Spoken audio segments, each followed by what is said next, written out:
Question ہے جی کہ ہم مسلمان اس لیے ہیں کہ ہمارے والدین مسلمان اور ہم مسلمان گھرانے میں پیدا ہوئے، تو آخر اس پس منظر کی موجودگی میں ہماری کتنی ذمہ داری ہے کہ ہم دوسرے مذاہب کو اسٹڈی کریں اور اس کے بعد یہ فیصلہ کریں کہ ہم مسلمان رہتے ہیں یا نہیں؟ دیکھیے، اگر کسی بھی انسان کو، آپ اپنی بات چھوڑ دیجئے، ایک ہندو کو، ایک مسیحی کو، ایک بدھ کو یہ کہا جائے کہ تمام مذاہب کی تحقیق کرو، تو پھر اس کے بعد اس کا حشر وہی ہوگا جو میرا ہو گیا۔ بھائی، کسی نے کوئی کاروبار کرنا ہے، کوئی اور کام کرنا ہے، کوئی آپ کے لیے ریل گاڑی چلانی ہے، یہ پاسبل نہیں، ممکن نہیں۔ یعنی کوئی 2-4 لوگ دنیا میں ہو سکتے ہیں ایسے جن کی اسپیشلائزیشن یہی ہو۔ باقی انسانوں کے بارے میں صحیح طریقہ کیا ہے؟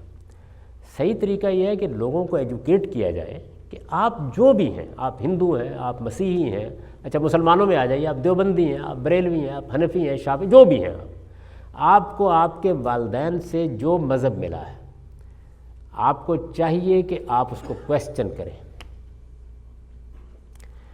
کویسچن جب آپ کریں گے تو یا آپ کو آپ کے سوال اور یہ سوال میں آپ سے عرض کروں کہ جیسے ہی آپ کسی آدمی کو کہیں نا کہ تم کویسچن کر سکتے ہو، وہ ڈرا ہوا ہوتا ہے بیچارہ، جیسے ہی وہ کویسچن کرے گا کچھ کویسچن واقعی پیدا ہو جائیں گے۔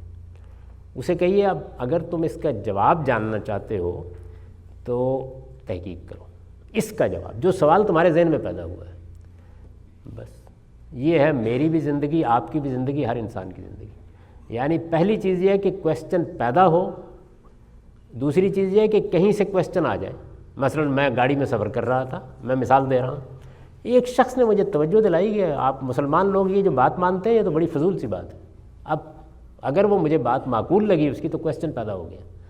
تو سوال پیدا کرو اپنے اندر، یہ ہر بچے کو تعلیم دینی چاہیے۔ کویسچن کرو جو کچھ تم لے کے آئے ہو۔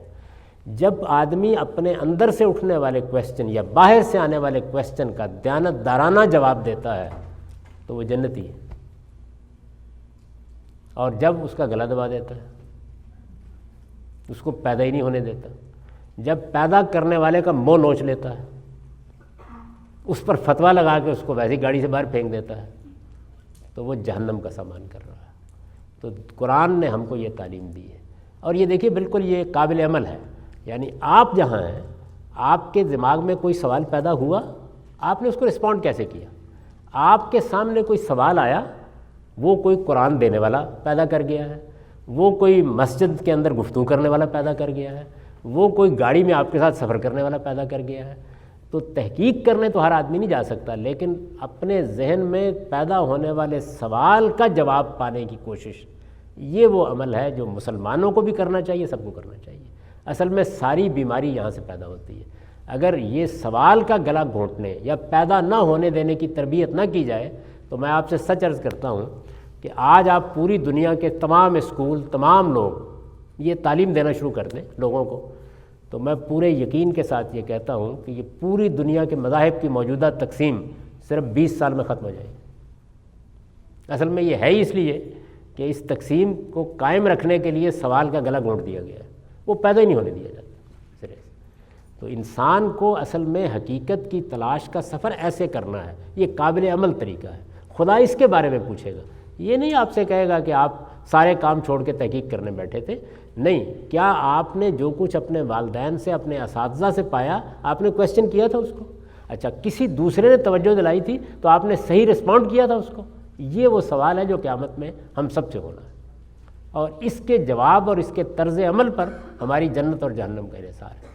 دیکھیے رسول اللہ صلی اللہ علیہ وسلم نے کے سامنے یہ بات بیان کی گئی کہ آپ کی بعثت سے پہلے، یعنی جب آپ ابھی پیغمبر کی حیثیت سے نہیں اٹھے، عرب میں کچھ لوگ تھے جو بڑے بیزار تھے، یہ جو بت پرستی ہو رہی تھی، یہ ہو رہا تھا، وہ کعبے کی دیواروں سے ٹیک لگا کے بیٹھ جاتے تھے اور کہتے تھے کہ مالک یہ جو کچھ ہو رہا ہے یہ تو ہماری سمجھ میں نہیں آتا، صحیح کیا ہے وہ جاننے کا راستہ دے ہمیں۔ یعنی ان کے اندر شدید تمنا تھی اس بات کی۔ تو آپ سے پوچھا گیا کہ ان کا انجام کیا ہوگا؟ آپ نے فرمایا پیغمبروں کے ساتھ ایک پوری امت کی حیثیت سے اٹھیں گے۔ تو اصل چیز کیا ہے کہ آپ حق کی طلب میں، علم کی طلب میں رویہ کیا رکھتے ہیں؟ یہ ایٹیچیوڈ ہے جو ہمیں اپنے بچوں میں پیدا کرنا ہے، اپنے اندر پیدا کرنا ہے۔ اس کے بعد نہ فرقہ بندی قائم رہ سکتی ہے، نہ تعصبات قائم رہ سکتے ہیں، نہ لوگوں کے گلے کاٹنے کا کوئی تصور قائم ہو سکتا ہے، کیونکہ ہم میں سے ہر آدمی علم کا مسافر بن جائے گا، مجھے جاننا ہے۔